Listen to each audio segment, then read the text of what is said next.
Scrumdiddlyumptious. Mmm, cheap. Hi, welcome to Eric's Crappy Kitchen, where we are making poor people food today. Boy, I can't wait. What we're making today toes the line between something that you can eat when you have no money and something that I ate as a kid and is something of a comfort meal now. Growing up, my family was very poor, but my mom did what she could with what we had available. And through community-based programs like WIC, commodities, food stamps, and egregious use of the dented can discount food store, we managed to get by. This is a dish that came up quite a lot, especially during those later days of the month when money had run out and you're reliant on what you have on hand. This is something that my mom called SOUPER rice. SOUPER rice is the sum of its parts. It is the cheapest can of condensed soup you have in the pantry, and instant rice. Poor man's risotto, perhaps? Well, you can be the judge. You really don't need much to make this dish happen. What you need is... well, that's steak. That's absolutely not in the budget. But what you need is your can of store brand, off-brand, knock-off, cream of whatever soup. I chose mushroom. There was cream of celery right next to this, which does smell and taste like armpits, but in a bit of an endearing way. If that's your jam, more power to you. But today we're using mushroom. And to go with that, the cheapest box of instant, already pre-cooked rice. Would it be cheaper for you to get a bigger bag of rice, go to the Asian food store? Yes. But for the sake of staying true to this recipe, I bought the cheapest one on the shelf in the smallest box available, because sometimes you're literally digging under the seats in the car for enough change for a box of rice to get you through the rest of the month. Instant rice, condensed soup. As basic as can be. But if you're feeling fancy and your pantry allows for it, maybe you got some canned vegetables lying around. I picked up a can of mushrooms. Autofocus my ass. Meat became a luxury at points in my childhood. Sometimes we went months and months without it. So this is just a vegetarian-friendly, dare I say, depending on the soup ingredients, vegan-friendly SOUPER rice. Just like Mom used to make. Boy, I can't wait. Another nice thing about this dish is it's kind of a one-pot affair. You don't need to dirty a bunch of dishes to make it. So hey, consider that an absolute win. Now you may be wondering, don't you need liquid in this condensed soup? Yes. Yes, you do. Are we using milk? What are you, crazy? Do we have that kind of milk to spare? Maybe, but today we're going poor boy style, and we're just going to use water. Water and the liquid that's already in the can. High quality A2O. So how do we prepare this? Well, step one, get your pot on the stove. You get your can. Bonus points if it's a dented can, because those are the cheaper ones. You're going to open it up. Oh, so gross. Admire its beige, gelatinous consistency. And then just, oh boy. Oh boy. Doesn't that look good? Scrumdiddlyumptious. Cheap. You're then going to take your favorite, preferably slightly melted plastic spoon, and you're going to scrape all this goodness out from the inside of the can, because we're not wasting nothing. It's okay. It's healthy. That's what the soup overlords want us to think. First three ingredients are water, mushrooms, and food starch. Healthy. And don't forget the little bit of extra gloop that's on the lid. Oh boy, look at that. But don't get rid of the can yet. We're not done with it. What we need to do next is use the can as a vessel. We're going to open up our rice. That is not a big enough hole. We're going to fill this bad boy up. That is more or less equal amount of can and rice into the bowl. And then again, use your handy dandy, trusty musty, partially melty plastic spoon. Dig it all out. Because again, we don't want to waste nothing. And then we're still not done with this. We're going to use this as a measuring device. Can full of water. Into the bowl. It's more or less cleaned out. Just like my insides will be when we finish this. Right into this recycle bin because we're environmentally conscious. Now, if you have a whisk, that's probably the better option for this. But we're keeping it real here, Home Slice. We're keeping it real. We're just gonna stir it up with the spoon. The abrasiveness of the instant rice will help tone down and break up the gloopiness. It's still kind of gloopy, but we gotta pop this on the stove. Why am I using the back burner? We're gonna use the front one. All right, let's go right about medium. Slide this over. If you have one of these glass top stoves, they suck. I hate it. But it came with the house, and I don't care enough to replace it. So now we're going to stir periodically until it comes up to something that resembles a boil. We'll wait till that happens. To be fair, I'm having a lot of fun making this, but I'm not making fun of this. My mom, she did the best she could with what she had.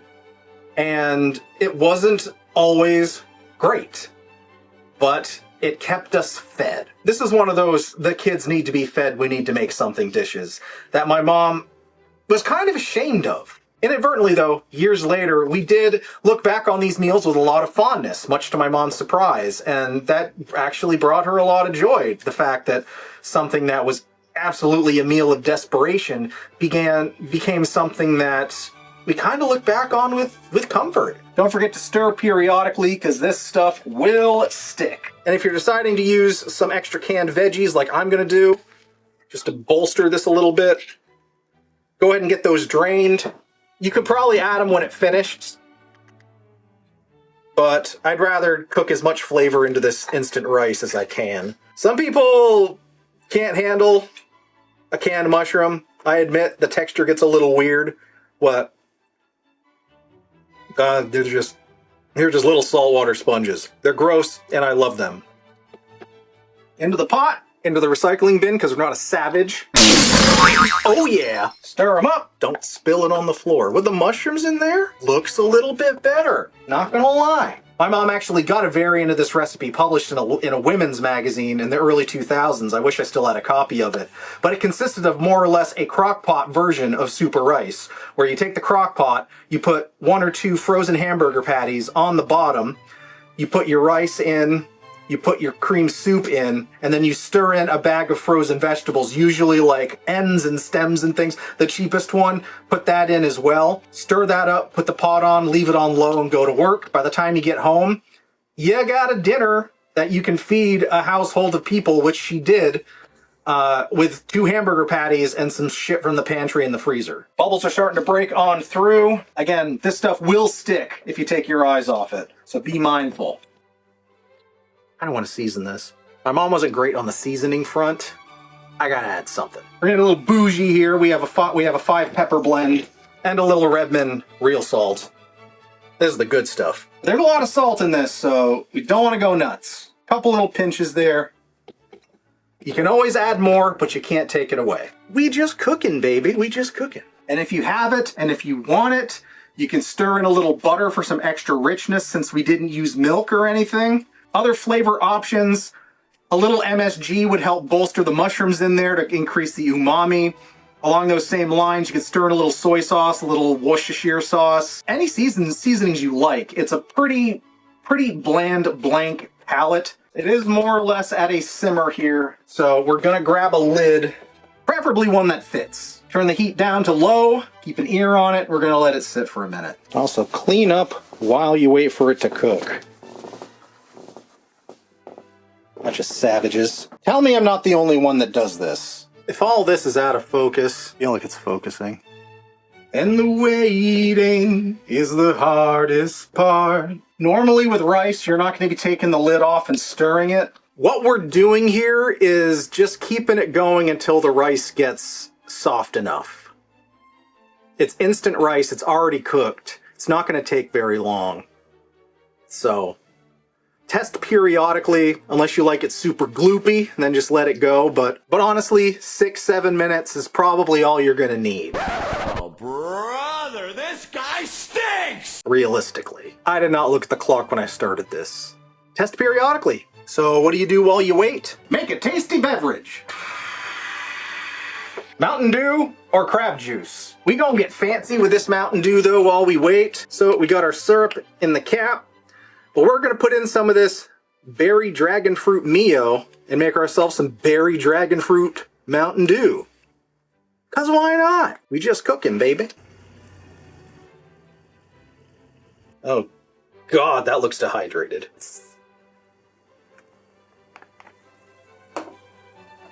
Cilantro.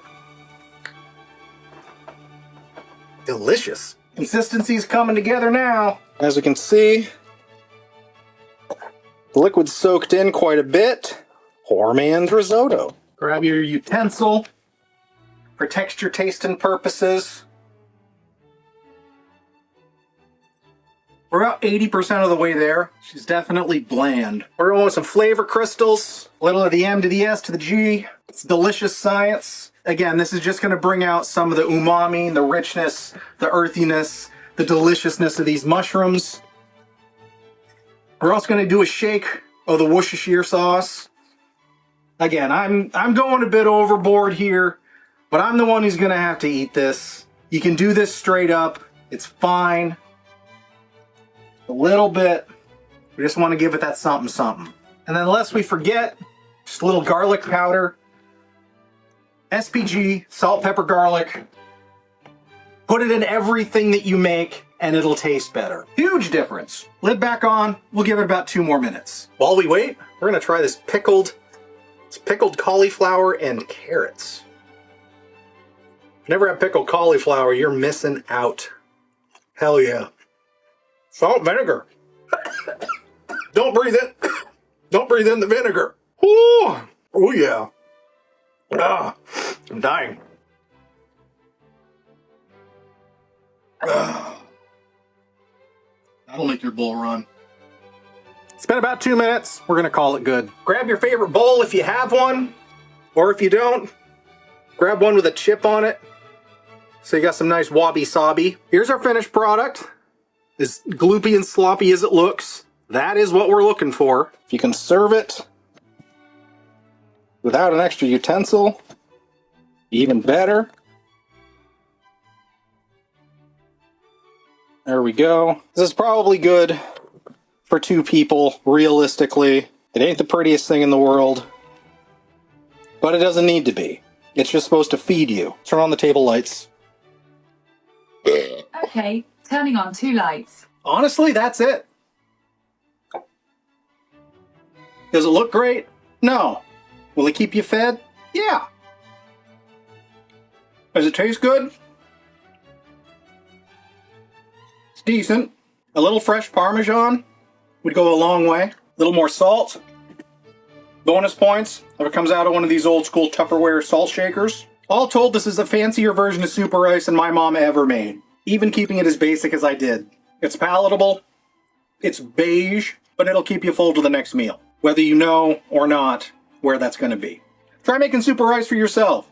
Make it as simple or as bougie as you'd like. You'd be surprised how reminiscent it ends up being of a pretty good risotto. Considering generic cream of mushroom soup, your cheapest dollar store instant rice, a can of mushroom pieces, and whatever seasonings you like that you may have lying around. It's a comfort meal for me, and a cheap one that you can put into your arsenal. In memory of my mom, thanks for this pretty decent recipe that I'm going to carry on with me for the rest of my life. If you want to see more of these, let me know. Otherwise, peace out, yo.